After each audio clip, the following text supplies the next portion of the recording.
এবং বিপুল আসনে সারা বাংলাদেশের সরকার গঠনের পথে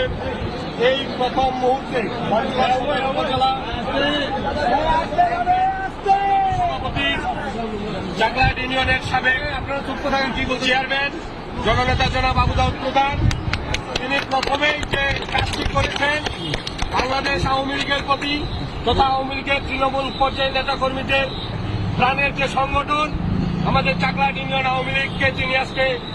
তালামুক্ত অবমুক্ত করেছেন, সেই পাকিস্তান বানাতে চেয়েছিল, যারা বাংলাদেশের স্বাধীনতার পক্ষের প্রতিটি দলকে নিশ্চিহ্ন করার চিন্তা ভাবনা করে বাড়িতে অফিসে হামলা করে বন্ধ করে রেখেছিল, সেই অফিস আজকে প্রথমে তিনি চাকলাহাট ইউনিয়ন আওয়ামী লীগ অফিস অবমুক্ত করলেন। চাকলাহাট ইউনিয়ন আওয়ামী লীগ সহ সকল অঙ্গ সহযোগী সংগঠনের পক্ষ থেকে তিনার কাছে আমরা কৃতজ্ঞতা প্রকাশ করছি। সেই সাথে আগামী দিনে যে কোনো মিছিল মিটিং আন্দোলন সংগ্রাম স্বাধীনতার সপক্ষে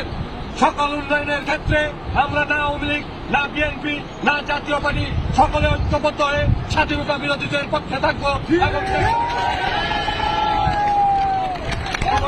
ঐক্যবদ্ধের ভিত্তিতে উন্নয়নমূলক ইউনিয়নের উন্নয়নের আহ্বান জানিয়ে আমি আমার কথা শেষ করছি। ধন্যবাদ সবাইকে।